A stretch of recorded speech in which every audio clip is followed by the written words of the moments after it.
sem perder tempo, sem desperdiçar a voz, né? Eu vou cumprimentar aqui para conversar conosco já do outro lado da tela. Só preciso da imagem dele que eu ainda não tenho. Agora sim, vou saudar para conversar com a gente o cientista político e professor da Universidade do Estado da Bahia, UNEB, Milton Pinheiro. Professor Milton Pinheiro, bom dia. Bom dia, Anderson, e bom dia ao público que nos assiste. Professor, eu quero agradecer muito a sua presença aqui mais uma vez no Faixa Livre para a gente falar um pouco sobre política nacional, né? A gente está aí em meio a esse governo do presidente Lula, sofre uma série de pressões, mas, acima de tudo, toma medidas que não dialogam com os interesses da classe trabalhadora. Uma das provas disso foi o que a gente viu ontem, né? Essas medidas anunciadas aí, esse congelamento de recursos, corte, na verdade, contingenciamento. Fala assim, contingenciamento, em bloqueio, mas na verdade são cortes. Do orçamento público anunciados pelo governo, a gente vai daqui a pouquinho detalhar isso, mais de 31 bilhões de reais em cortes, um negócio inacreditável, ao mesmo tempo em que o governo se complica aí em meio a essas investigações, esses escândalos aí, temos essa situação envolvendo a CPI do INSS, a gente tem falado muito sobre essa fraude no Instituto Nacional do Seguro Social, enfim. Professor, como eu sempre peço aqui, eu não vou me alongar muito para tentar poupar um pouco a voz, como é que o senhor avalia essa gestão do presidente Lula até aqui? Qual é o retrato de momento que o senhor faz para essa gestão? Olha, Anderson, conjuntura não é uma técnica, nem uma avaliação dos eventos corriqueiros da cena política, né?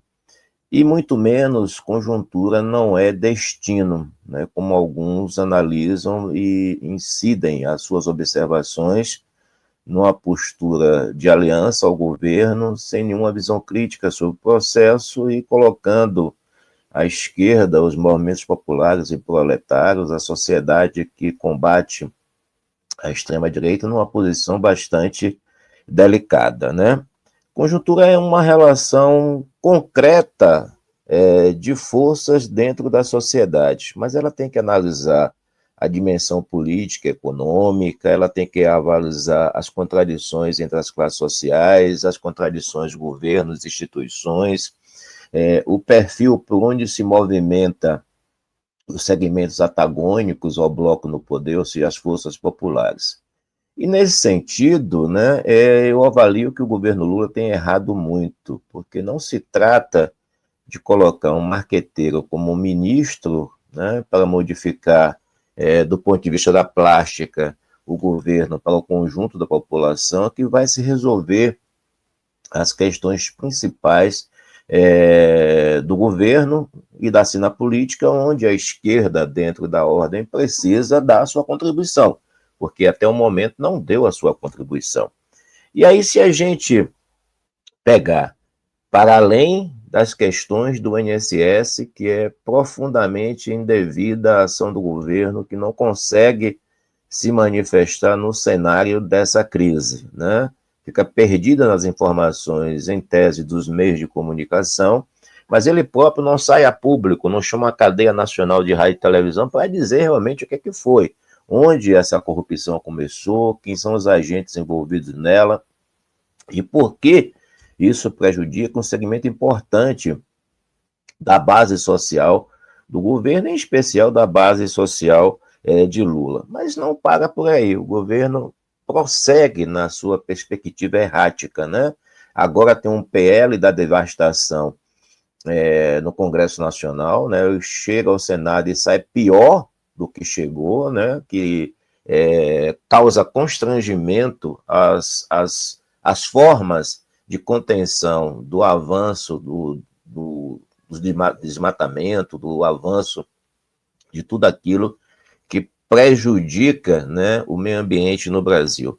E, ao mesmo tempo, com uma coisa absurda, partindo do PT, do PCdoB e de forças de esquerda, que é esse projeto que constitui uma relação de amizade, um dia da amizade Brasil-Israel, num momento extremamente inconveniente, inadequado, quando governos de centro-direita na Europa, né, estão, inclusive, questionando o papel de Israel diante da matança generalizada desse genocídio do povo palestino.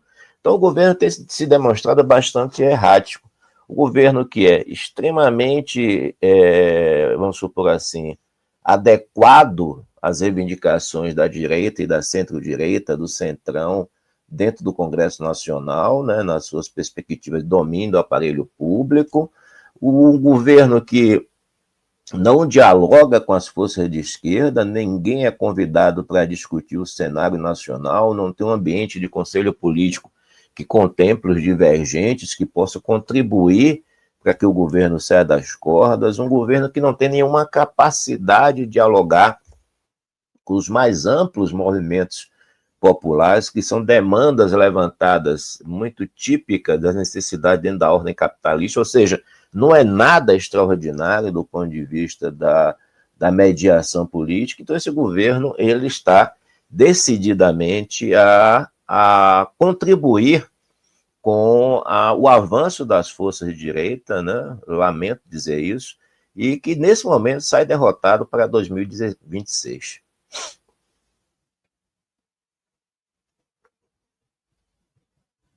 É isso, peço desculpas aqui, estava com o meu microfone desligado, mas é isso, o cenário é muito grave, como o senhor traz aqui para a gente. A situação não é nada fácil, o governo, a partir das suas escolhas, comete uma série de erros, enfim. Agora, professor, eu queria aprofundar esse tema que eu trouxe aqui na abertura, relativo ao bloqueio, né? Na verdade, mais um ataque desse governo ao orçamento público aqui no nosso país para atender às ordens do grande capital. Isso porque ontem os ministérios da Fazenda e do Planejamento e Orçamento anunciaram uma redução, aliás, uma restrição de 31,3 bilhões de reais no orçamento desse ano, dividido entre o contingenciamento de 20,7 bilhões de reais e o bloqueio de 10,6 bilhões. Essas medidas fazem parte do primeiro relatório bimestral de receitas e despesas apresentadas deste ano. O documento, que deveria ter sido divulgado em março, orienta aí as diretrizes para a distribuição dos gastos entre os ministérios e órgãos que integram os três poderes. Os detalhes desse congelamento ou desses congelamentos só serão publicados na próxima semana. Além disso, foi anunciado também um aumento no imposto sobre operações financeiras, o IOF, para empresas, previdência privada e câmbio. A alíquota para compra de moeda estrangeira em espécie passará de 1,1% para 3,5% a partir de hoje. Foi também elevado o IOF para remessas de recurso para contas de brasileiros no exterior, no mesmo patamar, de 1,1% para 3,5%. Só que vocês não vão acreditar, o governo revogou parte desse aumento do IOF logo depois, poucas horas depois do anúncio, diante da grita que houve dos ricaços aqui no nosso país. Enfim, o objetivo do governo é ampliar a arrecadação para cumprir as regras do arcabouço fiscal. A expectativa é arrecadar 20 bilhões aí a mais com essa medida. Isso eu confesso que dá até desânimo trazer esse tipo de notícia, especialmente esse bloqueio de recursos do orçamento que, obviamente, vão afetar os mais pobres acima de tudo.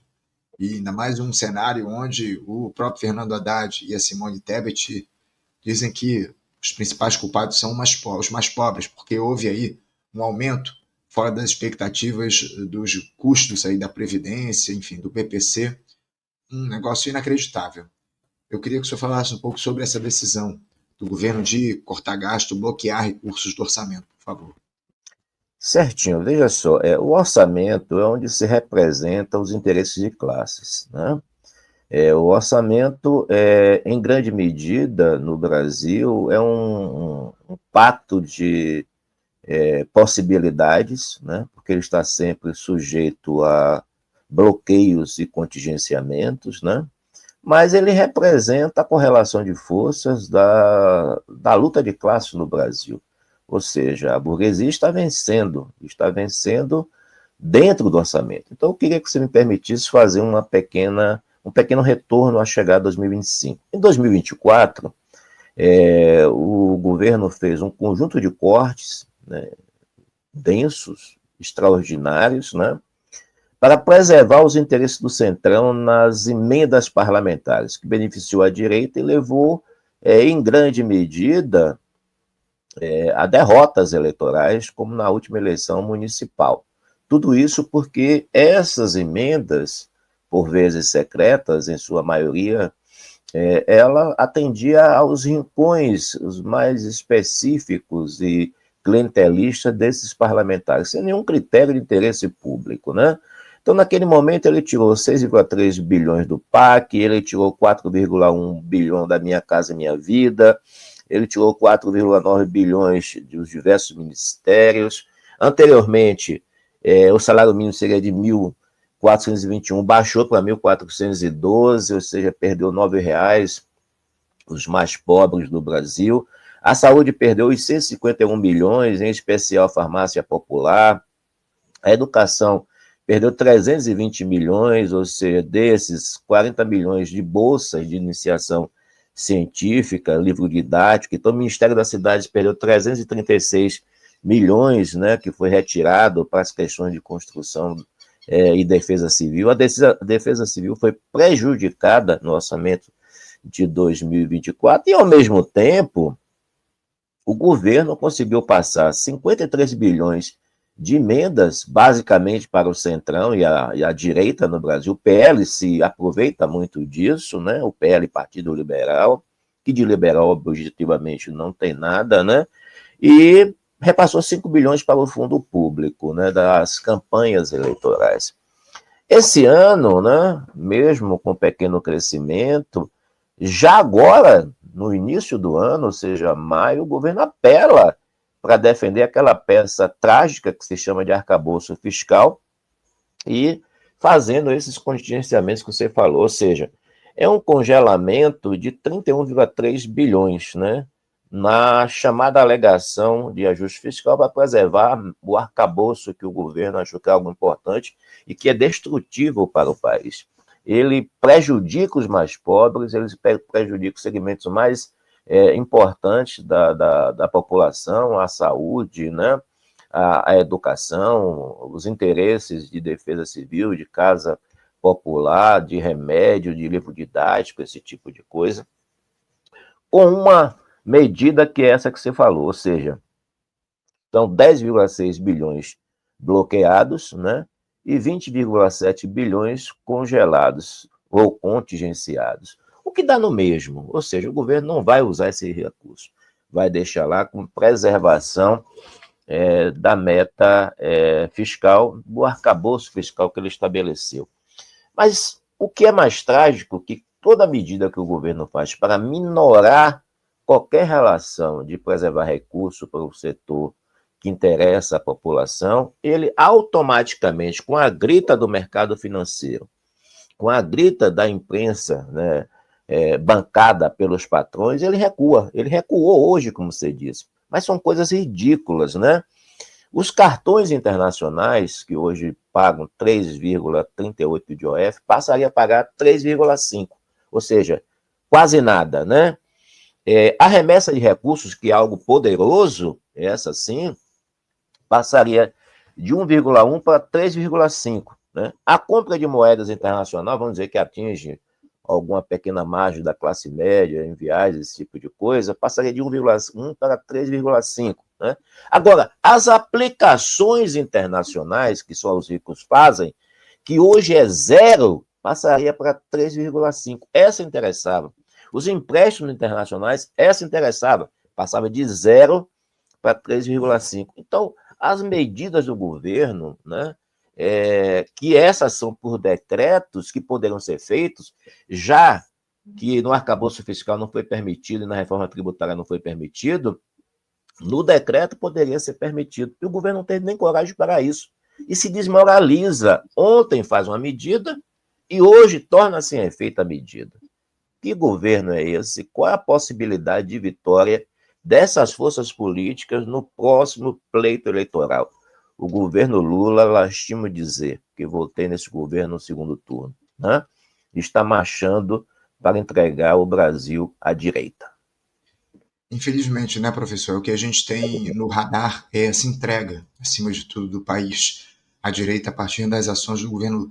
Direita não, extrema-direita, né? Porque, acima de tudo, quem comanda o Brasil hoje é a direita. Não dá para a gente negar essa realidade. Os rumos do país são ditados pelo grande capital a partir dessa gestão do Claro. presidente Lula. Inclusive, daqui a pouquinho, professor, aliás, daqui a pouquinho não, quero justamente aprofundar esse diálogo, falar justamente sobre essas escolhas e os rumos da gestão do presidente Lula. Um governo que, vou citar aqui algumas questões importantes, um governo que não reviu as reformas que prometeu, trabalhista, da Previdência, não mexeu nisso, não falou em nada a respeito até agora, tampouco tocou no tema das reestatizações, especialmente a da Eletrobras, que era um tema lá, que era dialogado internamente, enfim, não se falou nada a respeito.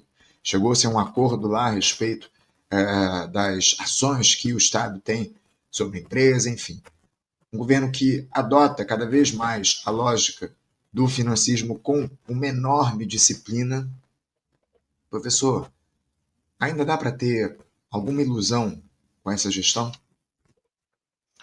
Olha, é lastimável que o governo e o bloco político que apoia o governo, estou me referindo à esquerda, né, ao PT, ao PCdoB, ao PSOL, segmentos que dominam o PSOL, apoiam o governo e são submissos nessa relação política, né? Não tem nenhuma capacidade de definições de política dentro do governo, né? Nem a partir do Congresso, nem a partir da estrutura de dominação institucional, que um governo opera melhor dentro da sociedade porque detém os meios para isso, né? Agora mesmo o Boulos, né, está sendo convidado para entrar no governo, ou seja, essa esquerda ela está cada dia mais também sendo responsabilizada pelo que está ocorrendo no Brasil, né? Então, você falou as coisas determinantes da lógica política, né? Qual foi o debate para revogar as contra-reformas trabalhistas, né? Do ensino médio, essa que está destruindo a possibilidade do magistério superior e da relação do magistério básico e sua relação com a estudantada pelo Brasil todo, né? E, ao mesmo tempo, você não tem nenhuma capacidade de diálogo com as massas populares, né? O Petros, na Colômbia, ele faz uma discussão pública e enfrenta uma relação de força no Congresso pior do que a de Lula. Ele não capitulou diante disso, né? A presidente do México tem ido à praça pública para tomar medidas, sempre se dirigindo ao povo no sentido de dizer o que é que ela quer fazer e pedindo um apoio, chamando o povo para se movimentar na defesa de um projeto, que é o projeto também que leva aos interesses daquela população. No caso do Brasil, né, Lula não tem convocado, né, nem aquilo que ele tem direito, né, básico, né, cadeia nacional de rádio e televisão para diversas questões centrais da conjuntura, do governo, da política, das contrarreformas, do enfrentamento ao Centrão. E um detalhe básico, Lula e o governo Lula não fazem a disputa ideológica. E é na disputa ideológica no Brasil que a população sabe da questão do INSS através da extrema-direita. A população sabe da mentira sobre o Pix, aquela anterior, através da extrema-direita. Olha, o vídeo daquele bandido mirim de Minas Gerais, né? Ele foi visto por mais de 300 milhões de vezes, né? Não são de pessoas, evidentemente, pessoas assistiram repetidamente. Então o governo não faz a disputa política, não faz a disputa ideológica e capitulou diante da centro-direita e diante da direita e, por vezes, podemos dizer, também diante da extrema-direita, que é lastimável. Então, não adianta os politicólogos governistas dizerem que o governo está com popularidade baixa, tem caído na representação popular, mas que Lula ganha em todos os cenários para 2026. Olha, Lula está jogando sozinho, por enquanto.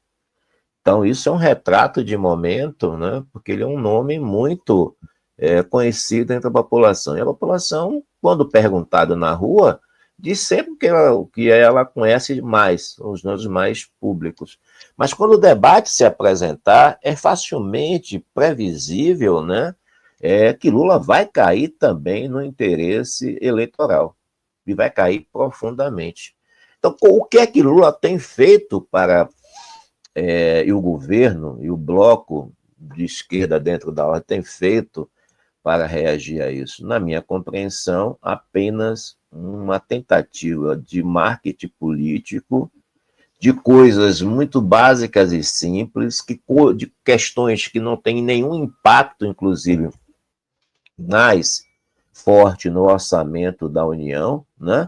E de discursos vazios, né, que ele tem feito em diversos lugares, de uma forma, lamento informar, muito demagógica, de uma situação que ele tem capacidade de decidir e ele coloca, né, para que o povo decida, para que o povo tome medida, para que o povo entre em cena. Ou seja, de um chamamento vazio, né, que se representa da forma como temos sido derrotados nos últimos 1º de maio. Né? Bolsonaro fez ato no Rio de Janeiro e em São Paulo, né, com dezenas de milhares de pessoas. Não vou entrar no mérito do quantitativo específico, que isso também é uma disputa. Mas o 1º de maio que Lula foi, em Itaquera, na frente do estádio do Corinthians, tinha 2.000 pessoas. O 1º de maio desse ano, das centrais, da CUT, teve no máximo um teto de 4.000, da Força Sindical 6.000. Os 2 primeiros de maio do MASP na Avenida Paulista e o 1º de maio da Praça da Sé de forças de esquerda também foram pífios. Então, qual é a disputa que estamos fazendo com a direita e a extrema-direita? A disputa central passa também pela disputa ideológica, e essa não tem nenhuma noção, nesse momento, de como se apresenta para a sociedade. E aí, o cenário é muito lamentável. Sem dúvida alguma, sem dúvida. Pessoal, mais uma vez, só quero pedir desculpas, eu estou com a voz muito prejudicada, vocês estão vendo aqui, eu estou muito rouco, estou falando o mínimo possível para tentar levar o programa até o final. Mas, professor, o que faz com que o presidente Lula não estabeleça um diálogo mais próximo com a classe trabalhadora? É só essa pressão, entre aspas, que ele recebe do andar de cima, essa coleira que é colocada sobre ele, ou isso está mais relacionado a convicções do Lula em relação à capacidade que a classe trabalhadora tem de mudar o cenário? Olha, eu diria que Lula sabe muito pouco das características da classe trabalhadora hoje, muito pouco do perfil da sociedade brasileira hoje. Eu lamento que isso seja colocado aqui diante daquilo que se consolidou como o líder popular mais importante do século XXI em nosso país, né? Com história sindical importante. Mas o Lula tem uma característica da realpolitik, né? Ele tem uma característica de que deixe que eu resolvo. Não se apresente para a luta. Não se apresente para a contradição. Não faça a disputa ideológica. A mesa de negociação, né? O diálogo dele com as forças do reacionarismo, do balcão de negócios, com as frações da burguesia, e aí o rentismo e o agronegócio são muito fortes, né? Ele chama para si uma responsabilidade e ele se considera, né, nessa possibilidade, o pai dos pobres, né? Se você pegar no orçamento o que representa percentualmente isso, ou seja, isso que vai demandar ações para a população mais carente do Brasil, isso é ridículo, né? A Bolsa Família é ridículo diante do que se paga de juros da dívida interna no Brasil, né?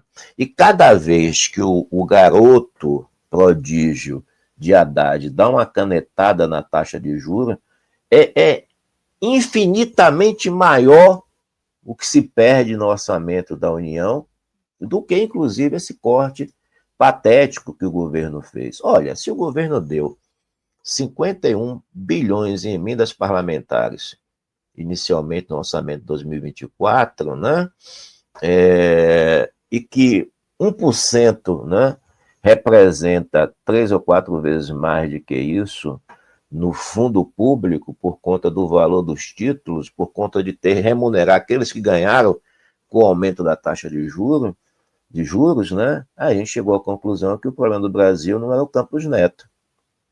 A gente está chegando à conclusão que o problema do Brasil é o neoliberalismo de Estado, né, que é praticado pelo governo Lula. Né? Mas Lula, nós não precisamos mais nos enganar. Né? Lula citou a semana passada que as referências dele eram Ronald Reagan e Margaret Thatcher. Né? Aí realmente nós entramos na disputa derrotados, porque o outro lado que teria que jogar essa partida já desistiu e capitulou diante do inimigo.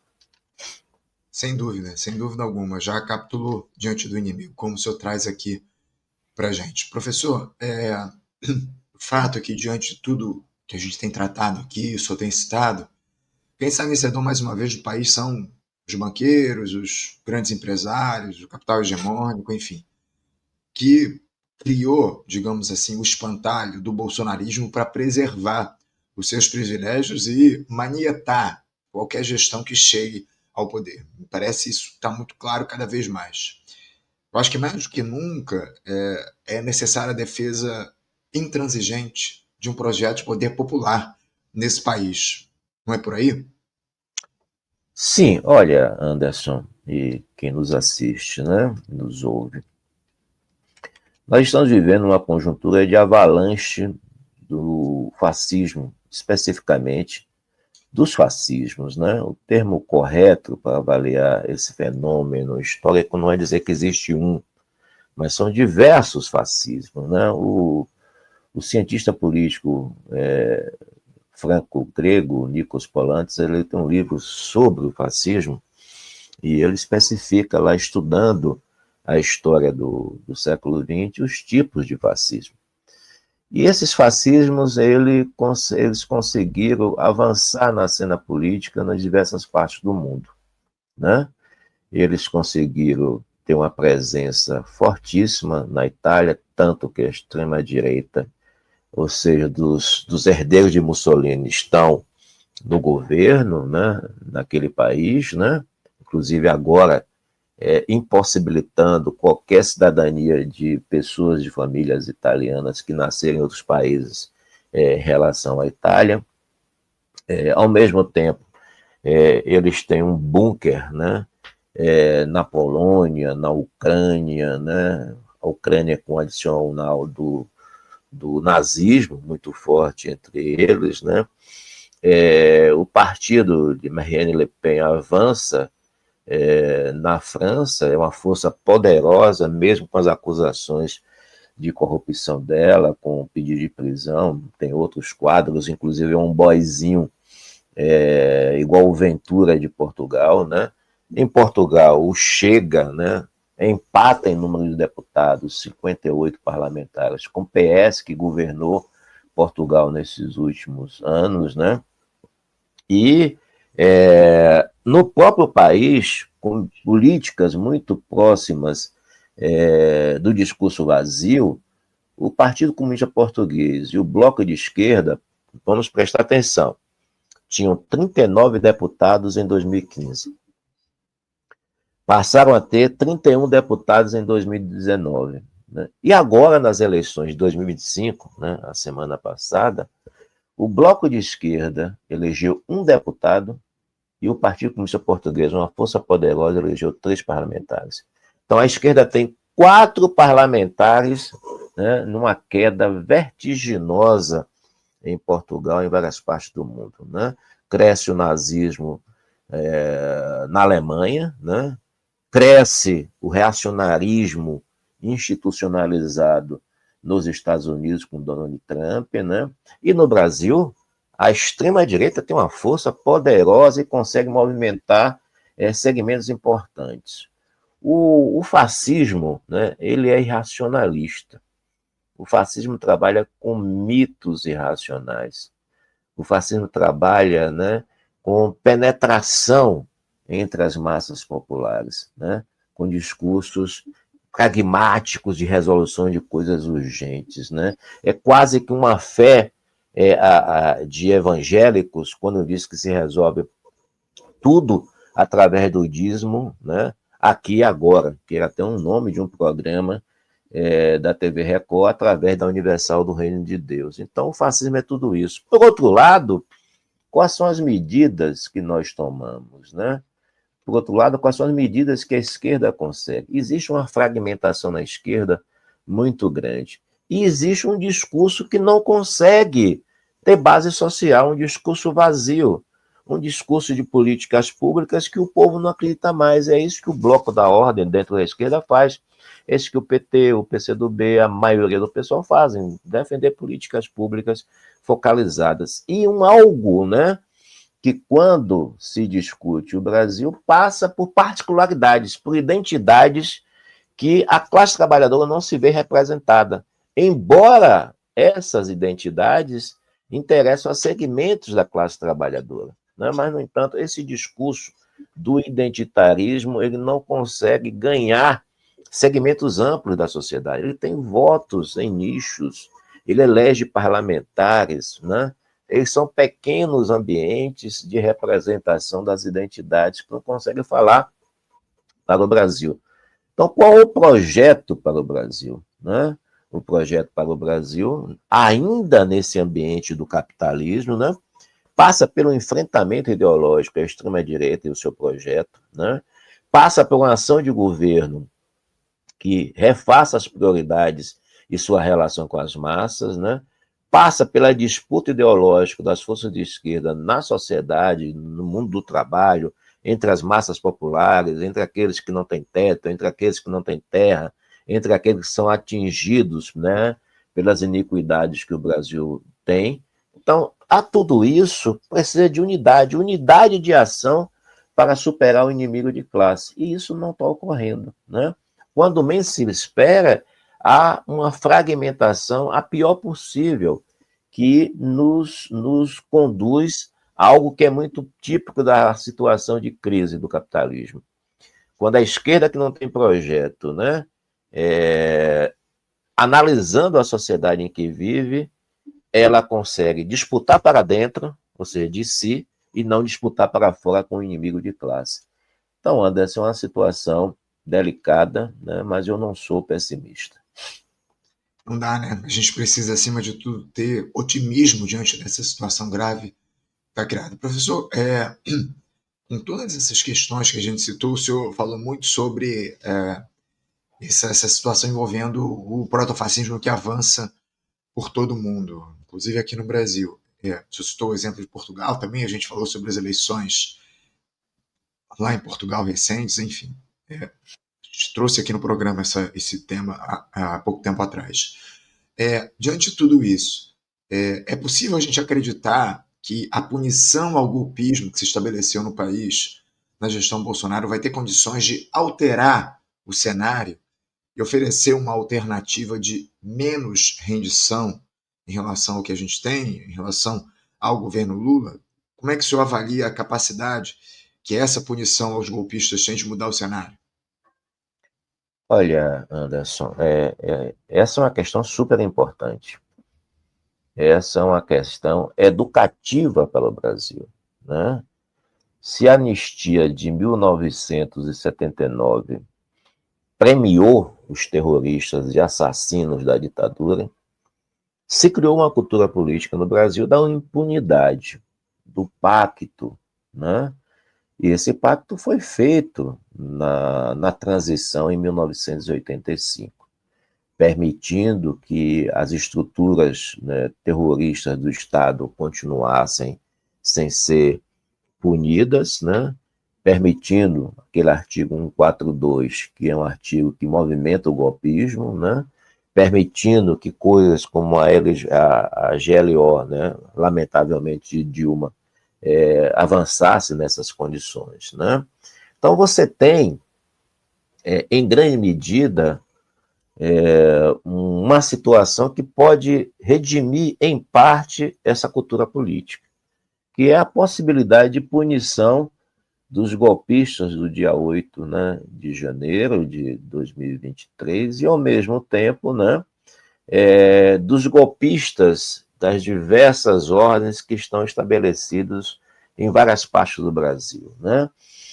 A Polícia Federal já identificou que a quantidade de células neonazistas, né, no Rio Grande do Sul é impressionante, né? É algo sem dados anteriores para isso, né? Então, essa punição é muito importante. Mas essa punição, ela não pode ser defendida pelo líder popular, como se manifesta Alexandre de Moraes. Ela não pode ser uma discussão da justiça, ela não pode ser uma discussão meramente jurídica, embora isso vai definir a pena ou não desses golpistas, né? Ela tem que ser algo que seja debatido pelo conjunto da população. Qual foi o diálogo que Lula teve, o governo dele teve, sobre os golpistas no Brasil? Lula foi à praça pública debater isso, Lula fez cadeia de rádio nacional, TV, também para discutir isso, cadeia nacional de rádio e televisão, não. Lula fez algum seminário do Estado para discutir isso, chamou a imprensa para marcar posição, não. Lula fez comentários, o governo faz comentários, né? E aí já entra em cena mediações para modular as penas que estão sendo colocadas por Alexandre de Moraes e o Supremo, né? E, ao mesmo tempo, os projetos do PL, o partido de Bolsonaro, né? Cada dia mais se modifica para ganhar espaço. Agora mesmo já modificou, retirando os líderes, mas deixando o gado disforme que se apresentou na Praça dos Três Poderes no dia 8. Então não tem o dique de contenção estabelecido a partir da informação que o povo vai receber sobre isso por parte da esquerda da ordem, e a esquerda revolucionária não tem tido força para chegar até esse conjunto da população. Qual o sindicato que faz um debate sobre isso? Qual o sindicato que para um dia na porta da construção civil, um dia na porta da fábrica, um dia na porta do serviço público, um dia na porta dos colégios, né? Ou talvez vários dias nos auditórios da universidade para dizer o que isso representa. Nós precisamos de formação, nós precisamos de um projeto ideológico e político de enfrentamento à extrema-direita e ao neofascismo no Brasil. E isso está muito difícil por conta da incapacidade de articulação dessas forças. E o governo não tem conseguido reagir a isso. Estamos à mercê. A punição é importante, a punição é educativa, mas estamos à mercê do Supremo e dos acordos do Congresso. Nos acordos do Congresso, eu temo muito, né, que isso vire, como se dizia antigamente, uma pizza, ou seja, não dê em nada. É essa questão, né, professor, porque o Congresso já está tentando aí a anistia a essa turma. A gente tem falado muito sobre isso também aqui no nosso programa. Enfim, o caso é muito grave. O governo, o presidente Lula, na verdade, não se posiciona efetivamente sobre quase nada no nosso país, não vai fazer discurso, não vai falar na TV para a classe trabalhadora. Tenho levantado isso muito aqui no nosso programa, a necessidade que há do Lula utilizar as ferramentas que a institucionalidade oferece a ele, Rede Nacional de Rádio e TV, convocar plebiscitos, referendos, enfim, para ouvir as pessoas, mas não é isso que o Lula faz. Aliás, não fez em nenhum mandato dos 3 dele até aqui. A grande verdade é essa, infelizmente. Professor Milton Pinheiro, quero agradecer muito a sua presença aqui com a gente no nosso programa. Muito obrigado por essa participação conosco no Faixa Livre. Quero aproveitar e desejar ao senhor um bom final de semana e desejar meu abraço aqui. Muito obrigado, Anderson, aos nossos ouvintes e ao público que está nos assistindo. Eu quero deixar apenas uma reflexão dura, né? Não pessimista, mas uma sinalização para construir o otimismo. O governo está saindo derrotado para 2026. E nessa perspectiva, o governo está levando a esquerda da ordem, PT, PSOL e PCdoB, para o túmulo. Então a gente precisa despertar disso E a gente só tem condição de despertar se a gente movimentar o povo e a classe trabalhadora. Muito obrigado pela oportunidade mais uma vez. É isso. Eu que agradeço, professor. Um grande abraço para o senhor. Até a próxima. Conversamos aqui com Milton Pinheiro. Milton Pinheiro, que é cientista político e professor na Universidade do Estado da Bahia, UNEB,